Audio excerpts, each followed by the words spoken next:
on a compté à peu près 20 millions de cas de cancer dans le monde entier, avec 10 millions de décès, la moitié. Ce qui représente un cinquième des décès de tous les décès, de la deuxième cause de mortalité au monde entier.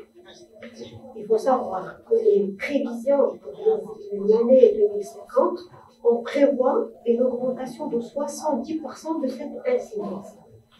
Au Maroc, selon les chiffres, nous avons 50 000 à 160 000 nouveaux cas par an, avec une incidence de 116 nouveaux cas par 100 000 habitants. C'est Rabat compte 100 000 habitants, c'est 116 fois 8 chaque an de cancer, près de 900 cas de cancer par an, de cancers qui sont recensés à Rabat. Ce cancer sera responsable de 12% de mortalité. À peu près, il y a un nombre important de patients qui vont mourir à cause du cancer. Il n'y a pas au Maroc des chiffres très exacts, mais c'est une estimation. Très important à savoir que c'est qu'il y a une amélioration progressive et importante dans la survie au cancer. Mais aujourd'hui, on n'a pas des chiffres précis. Mais par exemple, en Angleterre, il faut savoir que la moitié des patients qui sont diagnostiqués en ce moment pour un cancer, soit ils seront là, vivants, 10 ans après. Ça va avoir un impact important sur notre sujet qui est le soin du support. Alors, masque. C'est quoi masque? C'est the Multinational Association of Supportive Care and Cancer. Defines supportive care as the prevention and management of the adverse effects of cancer and its treatment. This includes the management of physical and psychological symptoms and side effects across the continuum of cancer journey, from diagnosis through treatment to post-treatment care. Supportive care aims to improve the quality of rehabilitation, secondary cancer prevention, survivorship, and end-of-life care. Ça veut dire que les soins de support en oncologie, c'est une prise en charge globale qui va viser à améliorer la qualité de vie du patient en prenant en charge le patient dans toutes ses émotions, à savoir ce qui est physique, la douleur, la capacité, la diarrhée, etc. Ce qui est psychologique, l'anxiété, la dépression, qui sont des parties qui sont presque toujours là quand on a un cancer, les problèmes sociaux, voire même les problèmes spirituels. Et ceci pendant toute la phase de la maladie. Ça veut dire pas uniquement à la phase terminale, où lorsque la maladie devient incurable, mais depuis le diagnostic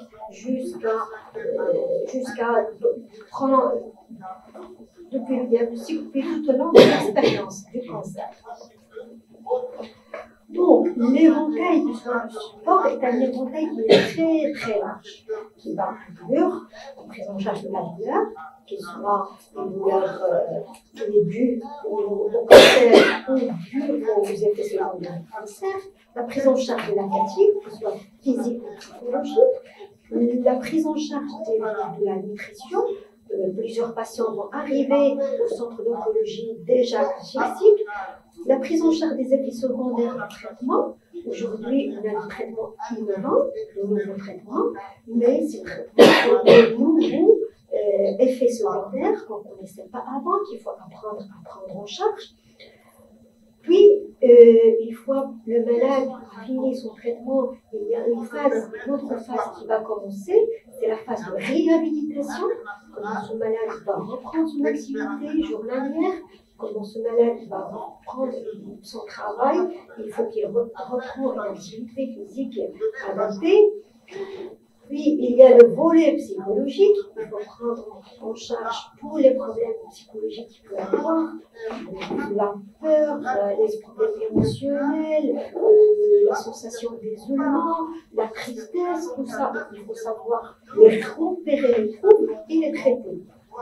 Et puis aussi la prise en charge sociale et familiale.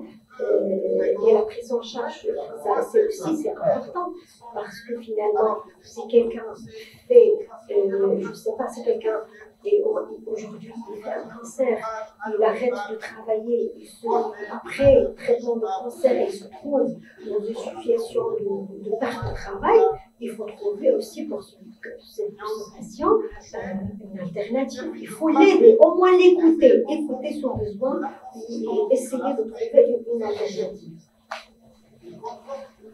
Il y a eu depuis plusieurs années une discussion sur la terminologie. C'est quoi soins de support, c'est quoi les soins palliatifs. Il y a d'autres équipes qui ont inclus d'autres terminologies, telles que la médecine intégrative. Donc il y a plusieurs mots qui ont été utilisés.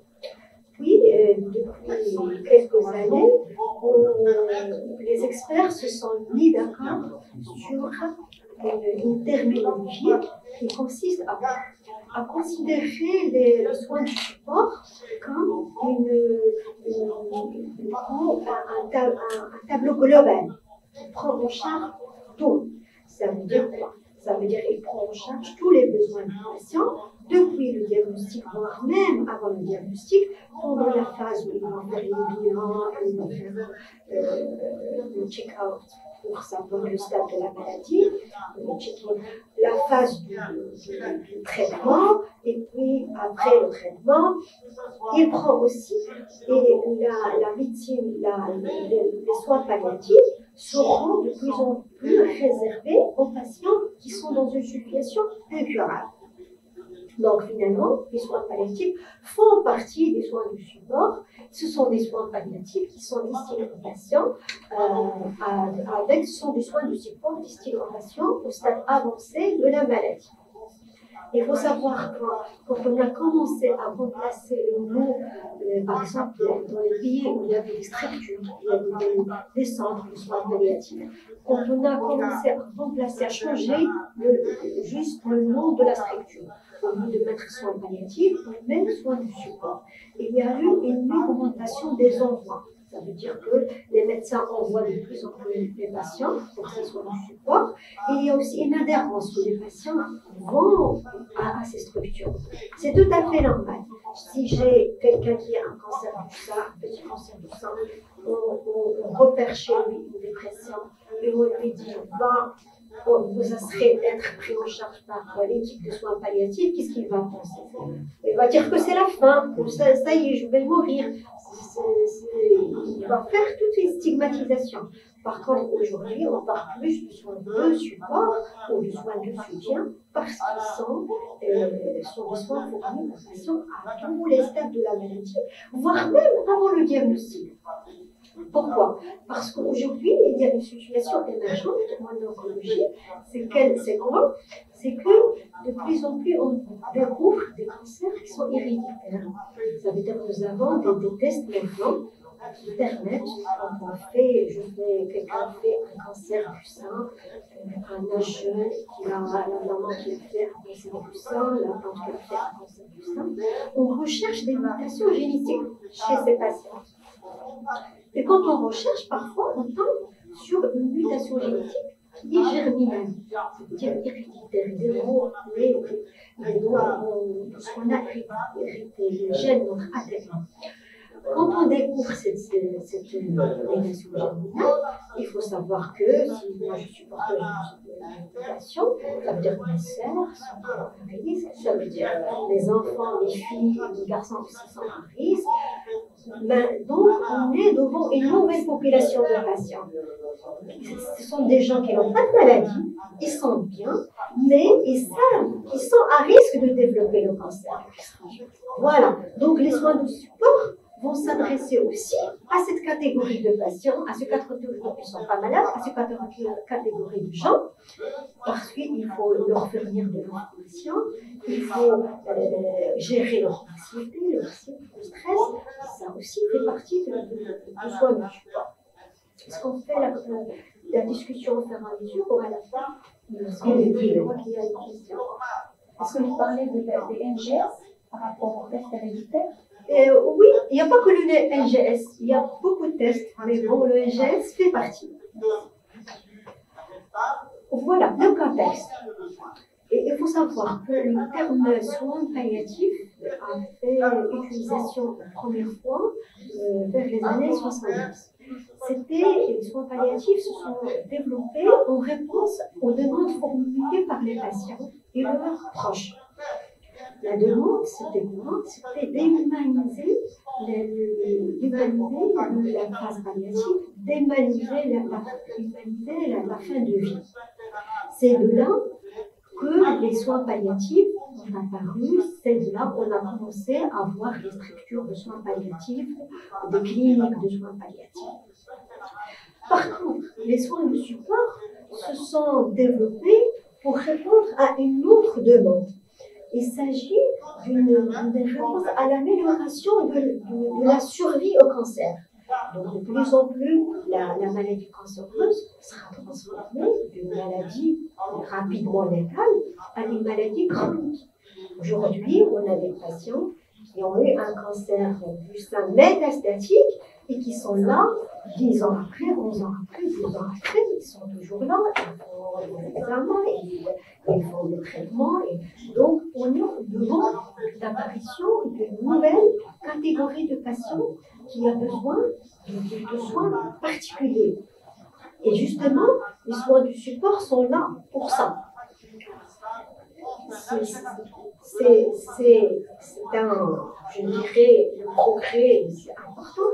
Tous, on rêve qu'un jour, le cancer soit complètement curable, qu'on peut guérir tout le monde. Mais cette situation, le fait d'avoir transformé cette maladie en maladie chronique, nous a fait émerger de nouveaux problèmes. Et il faut avoir les structures, les outils pour faire face à ces problèmes. C'est pour ça qu'aujourd'hui, les soins de support, c'est une nécessité, ce n'est pas un luxe, c'est une nécessité. Tous les gens qui sont dans la gestion du budget public, par exemple, ils vont dire oui, j'aimerais bien faire des soins de support, mais qu'est-ce que ça va me rapporter moi comme directeur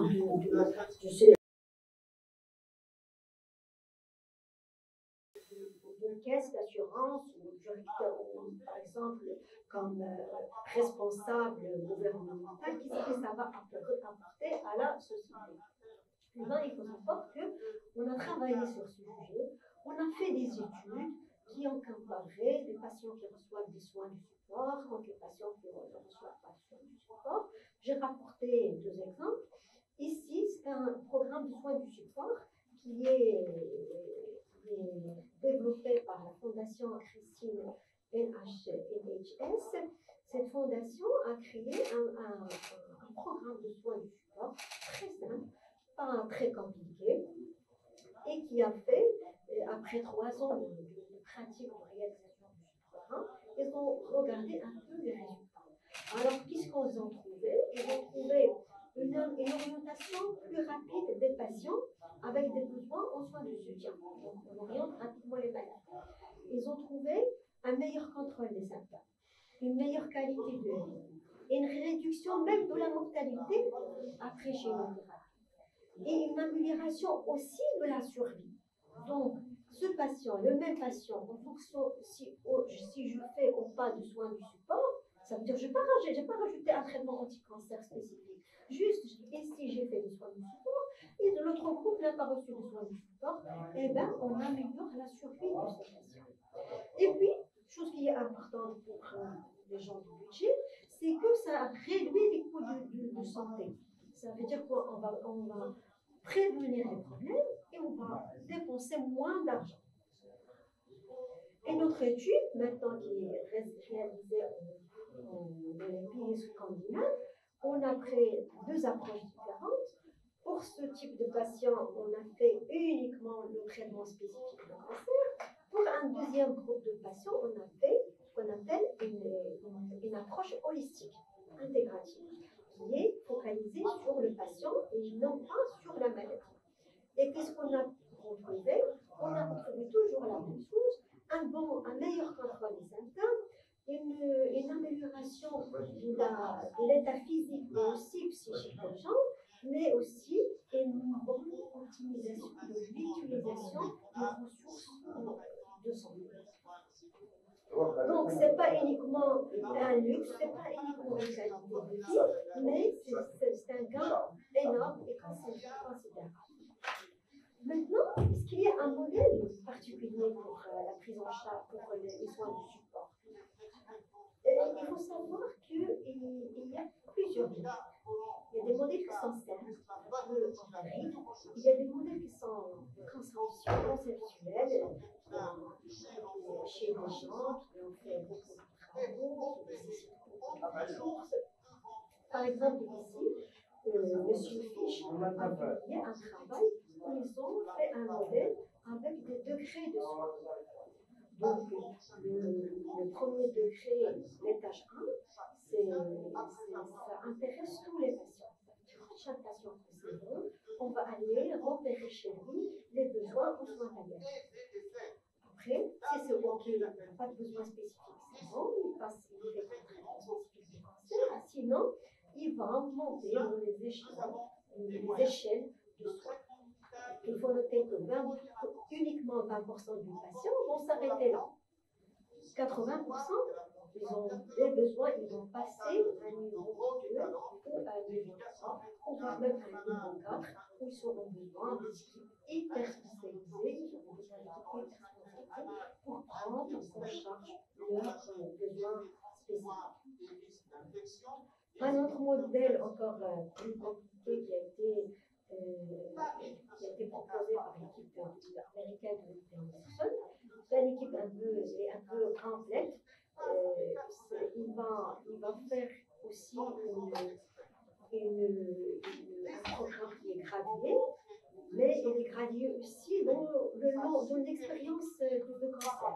Ça veut dire que le patient qui vient pour la première fois vient d'être diagnostiqué avec un cancer, on va lui fournir ce qu'on appelle primary care. Le patient qui va commencer les investigations, les stratifications, on va lui faire, il aura besoin de secondary care. Le patient qui vient en phase de traitement, tertiary care. Et chaque care, chaque étape, il y a un panier de soins. Dans chaque étape, il y a un panier de soins spécifique.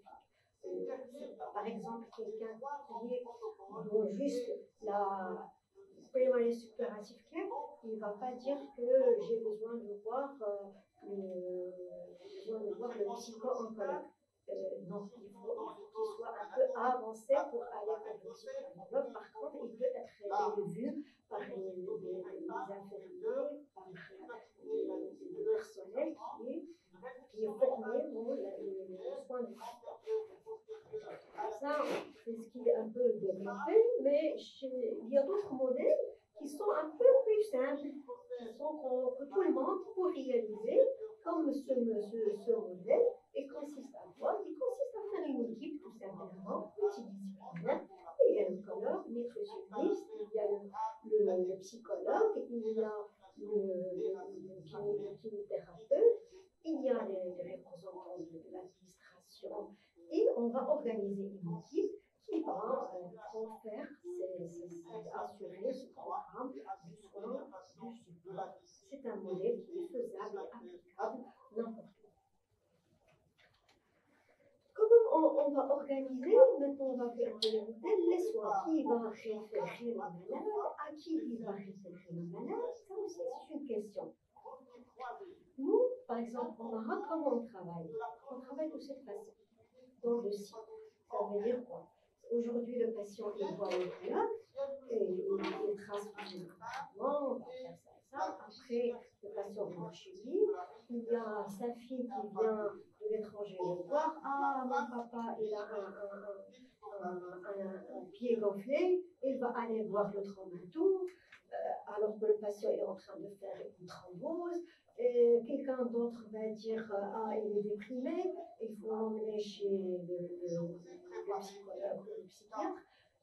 Et qu'est-ce qui est, ça donne quoi? Ça donne une anarchie dans les soins, ça donne des fois des contradictions dans le message, déjà dans le message transféré aux patients, et ça crée une fusion dans la tête du patient. Un médecin va lui dire voilà, c'est pas grave ce que vous avez, c'est indélaissable, c'est durable. L'autre va lui dire ah, ça y est, il n'y a rien à faire. Donc il y a une fusion, chacun dit ce qu'il pense, il n'y a pas une coordination du tout. L'autre façon de faire, c'est de travailler une organisation qui est centrée sur le médecin oncologue. C'est le médecin oncologue qui va envoyer le patient pour les différents spécialistes. Ça peut être psychologie, que ça soit le traitement de la douleur, le chimothérapeute, le nutritionniste. C'est une approche qui, à mon sens, est idéale. Et ce n'est pas uniquement à mon sens, parce qu'on va voir. D'ailleurs, il va épuiser l'oncologue. Deuxièmement, il va passer, c'est un être humain, donc il va passer à côté de plusieurs choses quand même. On prend ici,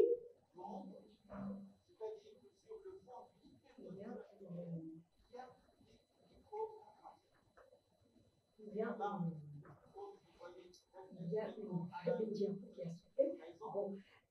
Alors, qu'est-ce qui va se passer? C'est que les gens ont fait des expériences. On a pris le même patient. Il a été voir 3 ou 4 oncologues. Le premier oncologue, il voit le patient, il lui explique qu'est-ce qu'il a, il lui explique les chimiothérapies, qu'est-ce qu'il va recevoir, et il a oublié de mettre le point sur des choses que le malade a maintenant. Il a un problème, il n'a pas traité la douleur, il n'a pas traité la dépression. Le même patient, on l'envoie chez un autre oncologue. Il détecte la douleur, il traite la douleur, mais il ne détecte pas la dépression. Le même patient, on le voit chez un autre, il va repérer les deux problèmes, bien sûr, à côté, il va repérer les deux problèmes, mais il va dire que bon, il a une douleur importante, c'est pas moi qui va le gérer, je vais l'envoyer à un spécialiste de la douleur. Et il a un problème psychologique, je vais l'envoyer au psychiatre. Il va chez le spécialiste de la douleur et il prescrit un traitement. Le psychiatre qui n'est pas au courant de ce qui a prescrit le spécialiste de la douleur, le spécialiste de la douleur a mis par exemple un anxiolytique, il a repéré par exemple une douleur neuropathique, et il va chez le psychiatre, il va prescrire un autre anxiolytique, et le patient se trouve dans une multitude d'ordonnances qui sont de la plupart du cas contradictoires, ou au moins il y a des médicaments qui vont pas sur la tête.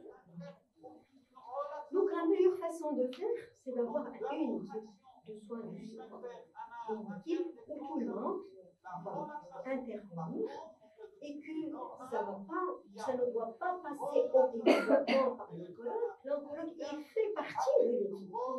Il fait partie de l'équipe. Ce modèle suppose quoi? Suppose qu'il y a un système d'information. On va travailler sur le même système d'information. Moi, quand je reçois la question aujourd'hui, je peux me mettre sur son observation pour voir qui a vu le patient. Voilà, il doit y avoir un dossier électronique. Donc aujourd'hui, je crois qu'on est dans la nécessité d'utiliser la technologie moderne pour pouvoir proposer des traitements, pour proposer des prises en charge adéquates. Donc, le modèle, il n'y a pas de modèle universel, il n'y a pas de normes et de standards pour la prise en charge des soins de soutien en oncologie. Les soins de soutien sont souvent organisés de façon différente en fonction des ressources et des habitudes. Dans certains centres, les soins palliatifs et les soins de soutien, les soins de support sont faits dans la même structure. Dans d'autres centres, sont faits dans des structures différentes. Il faut savoir quand on veut implémenter des soins de support dans un pays, par exemple, il faut s'appuyer sur les organisations qui sont déjà là, les institutions, les acteurs qui sont déjà là. Par exemple, au Maroc, je pense si on veut instaurer, il faut se baser sur le plan cancer, il faut se baser sur les équipes de soins palliatifs qui sont déjà là, le travail de soins palliatifs qui a été déjà fait. J'ai dit que le panier de soins n'est pas le même dans tous les pays. On prend par exemple la France, qui a fait, parce que comme vous avez vu, les soins de support, c'est tout, c'est pas une tout. Il y a des pays qui ont des ressources pour ça, d'autres non. Donc la France, qu'est-ce qu'il a fait? Il a choisi, il a fait des priorités. Ils ont fait un socle qui est ce qu'on appelle les soins de base, qui inclut 4 soins, après la charge valvulaire, la prise en charge psychologique et la prise en charge sociale, familiale et professionnelle. Ils font partie des soins de base. Voilà. Puis un panier de soins complémentaires. Ils sont là pour appuyer les soins de base. Par exemple, l'activité physique adaptée, la préservation de la fertilité, les troubles de la sexualité, l'hygiène de vie, les soutiens psychologiques pour les proches et les aidants. Ça veut dire quoi? Ça veut dire tout ce qui fait partie de ce panier et est pris en charge par la sécurité sociale. Ils sont en train de se battre pour instaurer d'autres choses telles que les soins esthétiques, telles que des sous-jours on ne va pas dire de détente, mise en forme, etc. Bon, c'est pour un peu s'inspirer, qu'est-ce qu'on peut faire, par exemple, nous,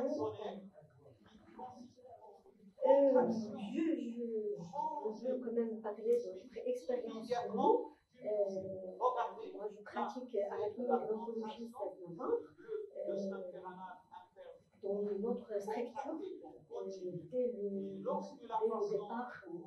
départ, nous avons pensé aux soins de support, et voire même avant le départ, parce que même dans la construction, on avait insisté pour laisser de l'espace, laisser de l'espace pour faire des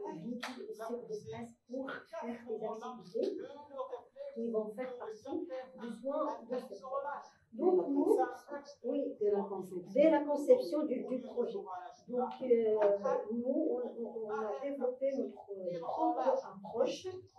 C'est une approche qui est, sur le plan principe, qui est basée d'abord sur le repérage des soins.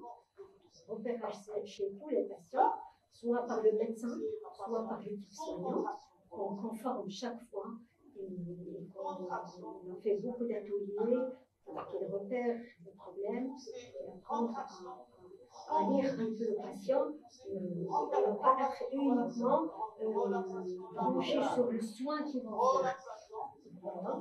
Donc, repérage des besoins, proposition de réponse aux besoins, et puis évaluer ce qu'on fait. On a une fiche qu'on conduit et qu'on évalue. Notre équipe est faite de nos médecins oncologues, de médecins on fait appel aux médecins valvulaires, des fois, aux infirmiers et infirmières qui sont formés. Il y a une nutritionniste avec nous, psychologue, une thérapeute, et il y a les patients partenaires. C'est quoi les patients partenaires? Ce sont des gens qui ont fait le cancer, sont tirés de l'affaire et qui sont là pour aider les autres, pour leur expliquer qu'ils réussissent et passer par cette expérience, qu'ils discutent avec eux. Il y a des choses que les patients racontent à ces gens et qu'ils n'arrivent pas à raconter à nous en tant que professionnels. C'est un échange qui est très important.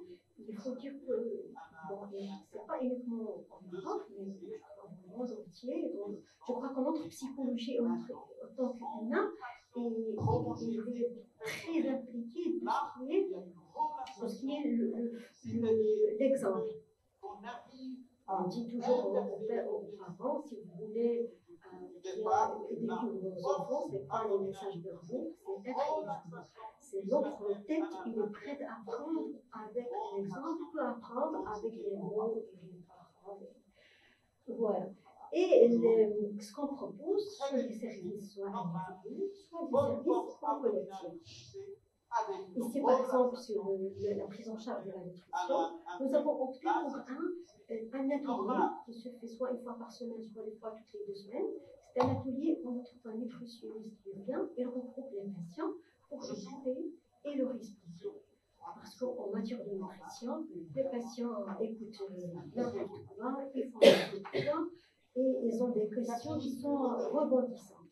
Donc, à côté, il fait des consultations spécialisées quand on a à prendre en charge une cachexie, ou une maladie qui fait des récits importants, une extra-opérée, etc.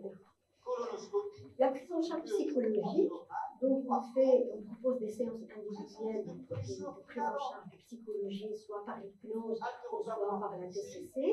Il y a aussi des ateliers qu'on fait en groupe. On fait aussi appel aux techniques qui vont aider à la réduction de l'anxiété et la gestion des émotions, soit par psychologie, par méditation, par exemple. Un des ateliers les plus reçus chez nous, c'est l'atelier de peinture. C'est animé par Cécile Prodi, qu'on remercie beaucoup et son épouse. C'était un atelier qui est très réussi. Et à la fin de l'année, on fait une exposition des tableaux de patients. Et les gens qui adhèrent à ces ateliers expriment beaucoup de gratitude. Ils racontent comment leur histoire de vie, leur expérience française a changé grâce à ces ateliers. Il y a aussi l'atelier de chorale, où je participe régulièrement. Et c'est un atelier de chant collectif qui permet aussi l'expression d'émotions qui sont cachées, qui sont là. Et c'est un atelier aussi qui est très apprécié. Des ateliers de tricot, des patients qui viennent tricoter, ils fabriquent des choses que par la suite on offre, des fois on vend. Ça nous permet aussi d'avoir des fonds pour permettre la continuation de ce genre de soins. On s'intéresse beaucoup à la réadaptation physique et on fait des sorties, on fait des ateliers. On a fait un atelier pour les patients qui sont sous hormonothérapie pour ne pas tomber de la sarcopénie, de leur montrer des exercices faciles de renforcement musculaire. Donc, ce sont des genres d'activités qu'on fait très fréquemment. Des ateliers de l'amélioration de l'image de soi, parce que c'est un problème aussi très important quand on va avoir un souci qui sont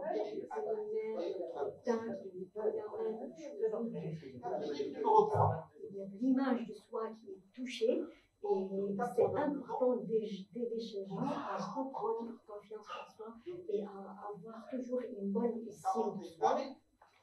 Donc, il y a d'autres choses, je vais attendre de parler d'un tout. Avant 5 minutes. Donc, il faut dire que notre travail a été honoré par un prix qu'on a eu.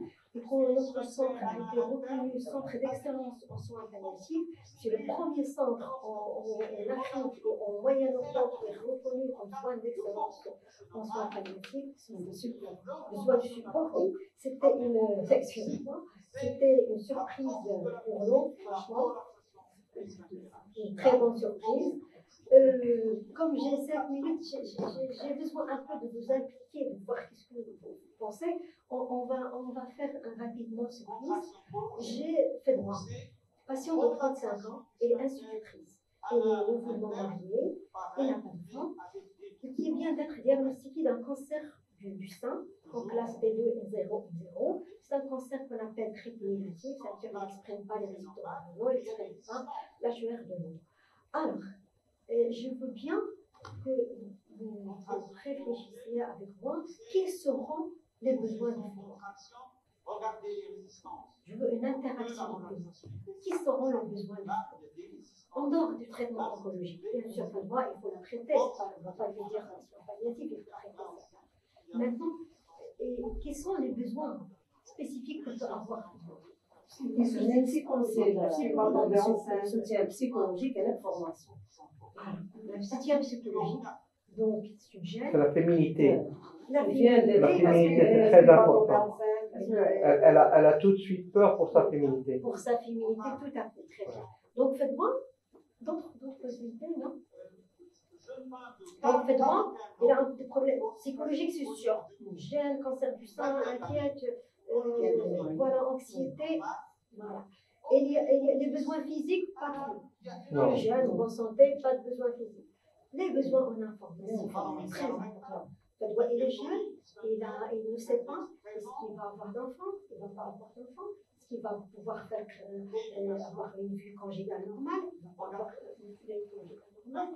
Il est institutrice, il va avoir de la chimio, il va perdre ses cheveux, comment il va aller au travail, comment il va confronter les élèves d'aujourd'hui. Donc, c'est toutes des questions que tu dois poser. Il faut savoir les repérer, c'est très important. Il ne faut pas aller juste à la maladie. Un autre exemple.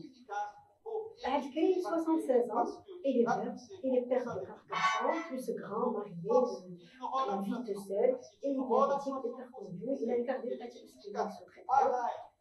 Il a fait un cancer de la tête du pancréas, diagnostiqué au cours d'un bilan d'un hectare. Déjà, il est spectaculaire le cancer de la tête du pancréas, avec l'ictère nu. Déjà, lui, il est dans un état. Oui, donc il a eu une prothèse biliaire pour débloquer la sécrétion biliaire. Il a fait une chimiothérapie, ce qu'on appelle du trombolyse, mais ça n'a pas marché. Alors,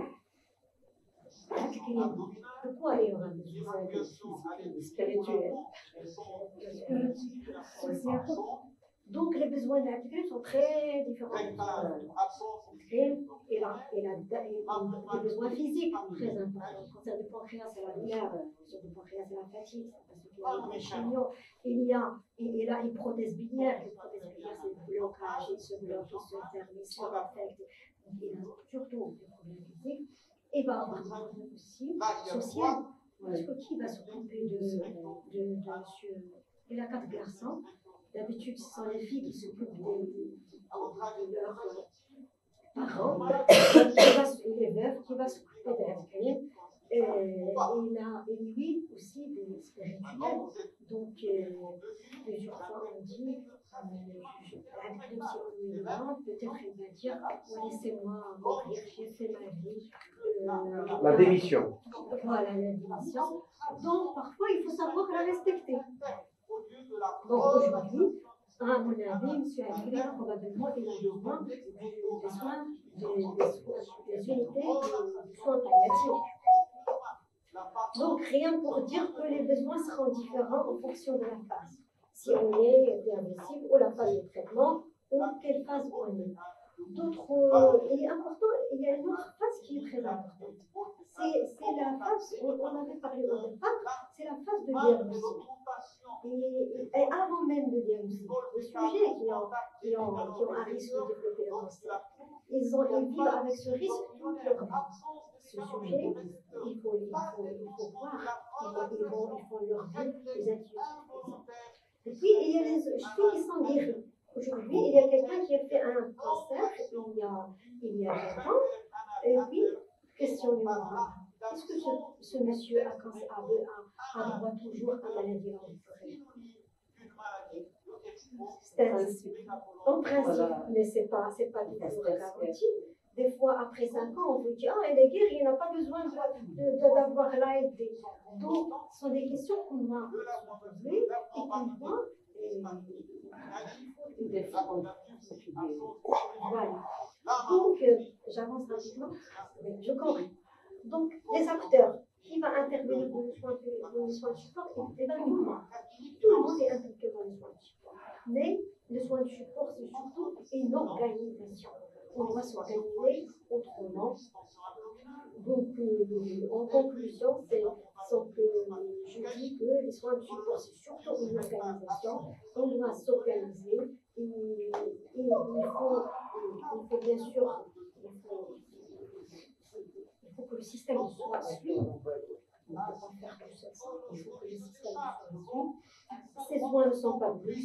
Il faut les intégrer. C'est un droit de tous les patients. Et voilà, je vous remercie.